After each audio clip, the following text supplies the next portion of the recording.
Well, good day and welcome to our mission status briefing for today from the Johnson Space Center. Atlantis is on its own and the hours are winding down toward landing, and with us to talk about this after his final shift as a Space Shuttle flight director is the lead for this mission from the Space Shuttle side, Kratzy Alabarujo. Kratzy? Thank you, Rob. Well, the crew flew an absolutely perfect undocking and fly around today. Undocking occurred on time. The Space Shuttle Atlantis backed out to about 600 feet.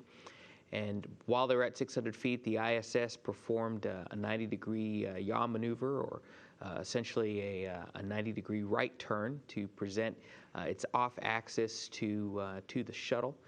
Then pilot Doug Hurley initiated a half-lap fly-around, flew it absolutely perfectly. Everything was by the numbers. And after that half-lap fly-around, when the shuttle was on the backside of the space station, the shuttle crew initiated 2 separation burns, which basically took the shuttle on a trajectory away from and underneath the ISS. At this point, the shuttle crew is now engaged in late inspection activities. They've got the orbiter boom sensor system engaged to inspect the TPS, the thermal protection system, for any damage that may have occurred while the shuttle was docked to ISS. And once they conclude those activities, then the crew will hopefully be getting to bed on time, if not a little early today if we get lucky. And they'll be preparing for their entry minus 1 day activities tomorrow, which includes checkout of their flight control system, checkout of their comm system, as well as stowing the cabin in preparation for entry. So fantastic day. Everything went very well today, and certainly couldn't be happier with the performance of the crew, performance of the spacecraft, or the performance of the flight control teams. Just very pleased with the mission overall. And so we're looking forward to a good entry and landing on Thursday if weather holds out for us. That's all I've got, and I'd be happy to answer questions. Okay, we've got reporters here in Houston, also reporters on the phone bridge, and we can start. Mark? Thanks. Mark Carreau for Aviation Week. And I just wonder, as far as the photo session went, and as best you know, did the crew get good imagery for the station program? We haven't gotten any indications to the contrary. Typically, we really don't get a whole lot of feedback from the crew directly on the photos they shoot during fly-around. However, I expect those image cards will be in the laptop computers and will be downlinked with all due alacrity. So we should probably start to see some of those images by tonight local time. Phil? Philip Sloss with NASASpaceflight.com. Now that your last shift is over as a shuttle flight director and your flight control team, were you guys able to savor the moment today, this being your last shift? I think we were, in that I think we thoroughly enjoyed helping to guide Atlantis' crew through their activities. I didn't particularly make any speeches today. We really just focused on the undocking, on the fly around, making sure that we executed those properly. We were able to enjoy tremendous imagery in real time. In fact, there was one period of time where we were looking at a view of the International Space Station as it was doing its maneuver, downlinked in real time from Atlantis' centerline camera on the docking system. Concurrently, the International Space Station had a camera pointed at Atlantis as it was flying over the top, and we got that view down simultaneously. So that was that created a nice atmosphere in mission control that we could enjoy and use to savor the moment. So I think everyone enjoyed themselves today. I think we were happy with how we executed, and really that, I think, is the most important thing to this team. Go ahead, Robert. Robert Perlman with CollectSpace.com.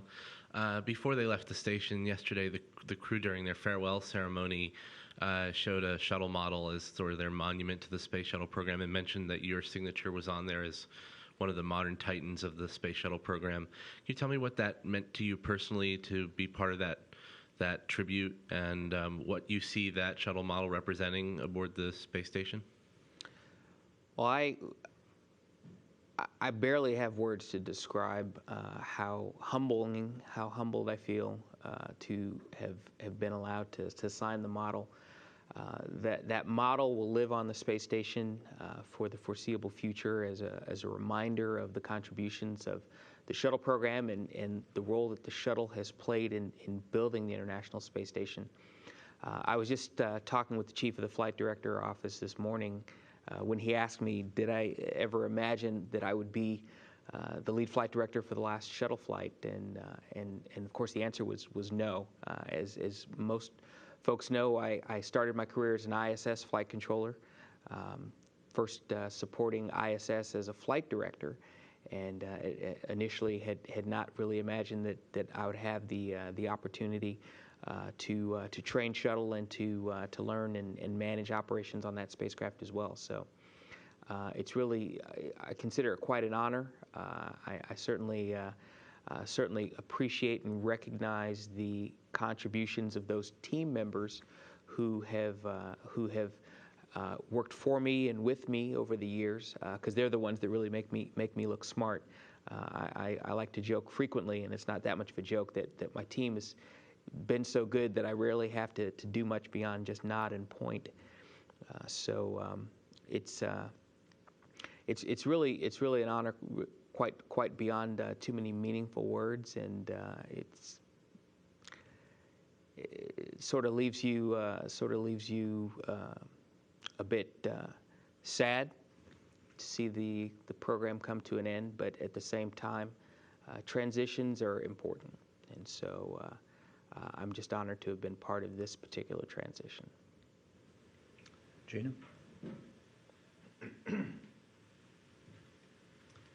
Gina Sinceri, ABC News. I think there's a good viewing opportunity tomorrow morning. You're going to head outside and look at Atlantis and the station fly overhead? You know, I am very tempted to do so, but I think I owe my wife and my son to actually be asleep at that time, and so now that my role in this shuttle flight is concluded, I do have several debts to start to pay up on. We have a couple of reporters on the phone bridge that we can go to before we come back here for follow-ups. Bill Harwood.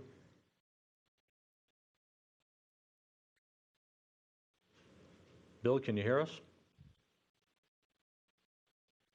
All right, let's move along. Marcia Dunn, you there? Yes, hi, can you hear me? Hey, hi, it's me. Can you hear me, Rob? Yeah, we can hear you, Bill. Loud and clear. Quincy, just a quick one from me. It's just kind of thinking about mission control on landing day. I know that folks are all going to be in there. It's going to be quite a moment for all the folks in mission control. Just wondering if you can give me some sense of, I don't know what to even ask here, but the emotions involved. I mean, where you guys are after all of this and to be there on landing day. Any thoughts you might have? Thanks. Well, indications that I have now just from anecdotal reports or my personal observations, I think the level of emotion that'll be felt in mission control will be building geometrically between now and landing day. I know several of the managers, program managers, the institutional managers, many of whom are ex-mission controllers themselves or ex-flight directors. I know they are planning to be in the control center, some cases to be on the floor of the front room during landing. So I think the sense of wanting to be a part of that moment is very strong and is going to be building. I know I myself will likely be in the viewing room of the White Flight Control Room, the White FICR. It's the shuttle flight control room. I'll be there with my wife and some friends, and possibly our son. And I know that I will feel a sense of completion, a very palpable sense of completion, as well as a touch of sadness and just reflective reverence of what we've been able to accomplish over these last several years. So I think many people who will be there will be feeling the same thing. I think there'll be some understandable mix of apprehension, sadness, and excitement at what the future might hold. All of those emotions wrapped up into one. So I think we'll see all of that.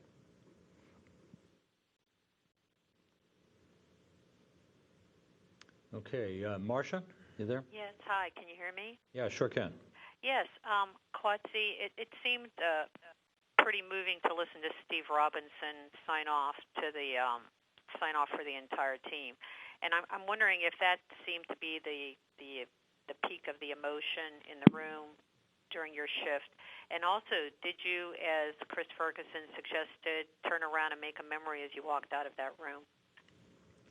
Well, one of the reasons that I didn't attempt to make a speech today to my team as we left is because I think the words of Steve Robinson were powerful. They were simple and brief. I think he very accurately represented how my team felt. As we were marching out of the control center, I saw a group of people on my team who believed in their heart of hearts that they have worked hard, that they have flown a good mission, and that they've done their jobs to the best of their ability. And I believe that they have. I think they have earned that sensation, earned that emotion. As for me, I did definitely turn around and make a memory. Turned around a couple of times. I've spent many hours and many nights, many days in the control center, not just as a shuttle flight director or someone supporting the shuttle program, but as part of the ISS program. The control center has been home for a long time. So it was definitely a powerful moment as I walked out today. But at the same time, I've learned to make myself comfortable with my various discomforts at ending the program, uncertainty that as to what the future might hold. I try to look at that as an adventure. So rather than focusing too much on the memories, I personally am focusing on my excitement at what the future might hold. Thank you. Okay, any follow-ups here? All right, seeing none. Oh, Robert, one just snuck it in there. Rob Perlman with CollectSpace.com again. Mike Leinbach commented after the launch that that would be the last time that his team would be together in one place. Is that true for your team as well, or do you have plans to have a follow-up meeting either with the crew or after this mission lands? I think it's safe to say our shift today will most likely be the second to last time that my whole team is together in one place. We do have a time-honored tradition of hanging the plaque. As you know, every mission we have a plaque that is made in the image of the crew patch for the flight, and it is awarded by the lead flight director to the controller or the disciplines that contributed most significantly to mission success and our evaluation.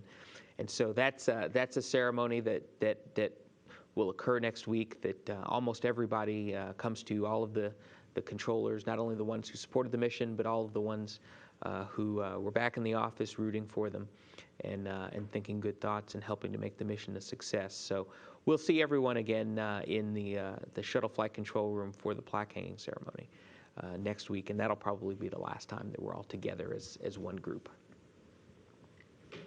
Mark? Thanks, Mark Carreau for Aviation Week again.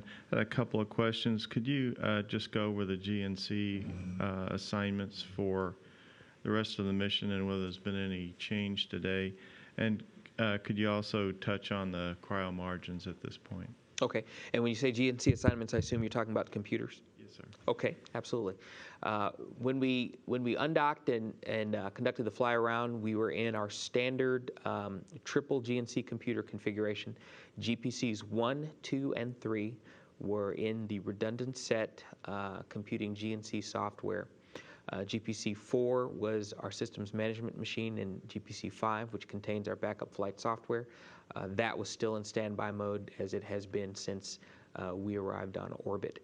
For the remainder of the mission, GPC 1 will be our GNC computer. GPCs 2 and 3 will remain asleep. GPC 4, of course, will continue to run the systems management software until entry day, when we bring up all of the computers and have GPCs 1 through 5, all supporting flight critical buses in preparation for deorbit and landing. And there was another question you asked me, I think, about cryo margins. As of today, I think we were sitting on right around 14 hours above our 13-day mission. Okay. Any other questions? All right, I guess not. We'll close with a couple of programming notes. One more briefing on tap today. That'll be at 12 noon Central Time, 1 p.m. Eastern Time, following the Mission Management Team meeting. The chair of the Mission Management Team, Leroy Kane, the Deputy Shuttle Program Manager, will be here to discuss those discussions, and he'll be joined by Mike Suffredini, the ISS Program Manager, to talk about the space station in the wake of this final shuttle mission to the complex. Atlantis' crew sleep begins at 12:59 p.m. Central Time. 1 minute later, the STS-135 ascent imagery highlights compiled by the Space Shuttle program will be aired on NASA TV.